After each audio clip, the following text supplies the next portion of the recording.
Hi guys, ça fait, c'est Clony. Je tiens à retourner back avec une autre vidéo pour nous. Nous carrément que m'chale ti moun.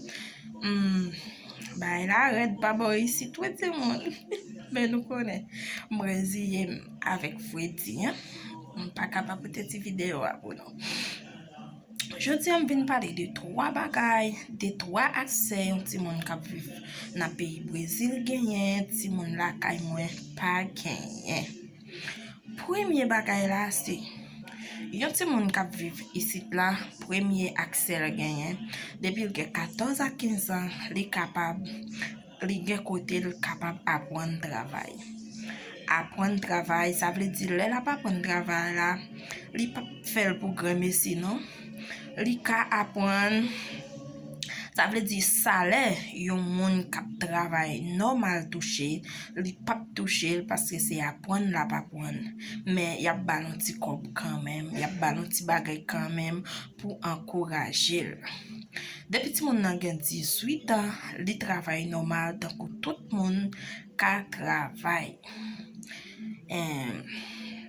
Deuxième bagay, afin nous la caille si parent gen ti moun nan li gen doit faire lever bien bonnet al travail li gen doit faire tout temps après di avec li pas jambe ballon coude là pas gen bagay comme ça ici li te mettre c'était papa li te mettre c'était maman depuis ou travail avec li supposé payer normalement depuis li te accepté pour al fond journée dans business li ou bien dans entreprise dans ça fait dans qu'importe ça de carrière li supposé payer ti moun nan normalement pas gen cause moi c'est maman ou gen doit rendre moi service li gen doit rendre un petit service oui mais pas faire un journée de travail avant sans ou pas payer ça c'est deuxième accès. Troisième accès yon ti moun gagné ici depuis ti moun nan gagné 18 ans li gen droit pour marier li gen droit pour gen madame ni Jean vle faire petite li Jean vle li difficile pour yon moun nan 35 ans 34 ans ici pour pas déjà grand.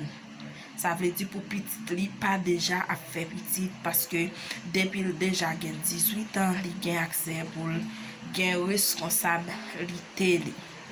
Et souple parce que grand moun non tant que nous même la kay les nous enceinte moun gen doit gen 30 ans faire petite li mettre là sous compte grand moun pour grand moun occuper non.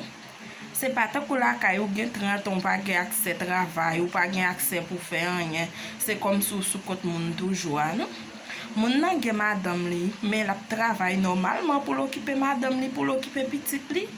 Li gen accès pour le travail, pour le gérer foyer, pour le gérer tout ça pour le gérer, c'est pas sous côté grand monde non souple. C'est pas là qu'il grand monde pour chita pour maman occuper pour lui, pour papa occuper pour lui non. Li déjà à travail pour un responsabilité. Nous entendez? C'est des trois bagailles ça yo moi te vinn parler jodi parce que gen bagay qui important pour nous connaître. Ça veut dire depuis ti moun nan 17 18 ans le gen tant ka gen ménage li beau côté vle faire salver marier gen foyer tant que tout foyer il gen tant gen accès la travail li gen droit louer kay li gen droit faire ça vle. Nous entendez? Mes amis, donc on la caille grand de lever bien bon au fond journée ou sacle ya grand no fond journée ou récolter avec même connaît pas connaît la vendre bagay là puis dit comme ça même sans goût non parce que dit c'est ti moun yo supposé travailler avec ou supposé faire travail ici ou pas demander bon Dieu de mettre business nan à faire bien pour ti moun nan ou pas gen doit payer là pas gen bagay comme ça ti moun nan travail avant ou supposé payer normalement bal salaire normalement ti moun nan gen doit employer dans business ou mais chaque mois ou payer comme lui parce que c'est chaque mois yo payer ici chaque mois ou payer ti moun nan comme lui normalement nous connaît faut dire arrête pas carré tant pile c'est pour nous ta wan dans un gros vieux bagay moyen là pas carré tant pile m'était juste vle poter ti bout vidéo ça pour nous pour éclaircir nous de quelques bagay.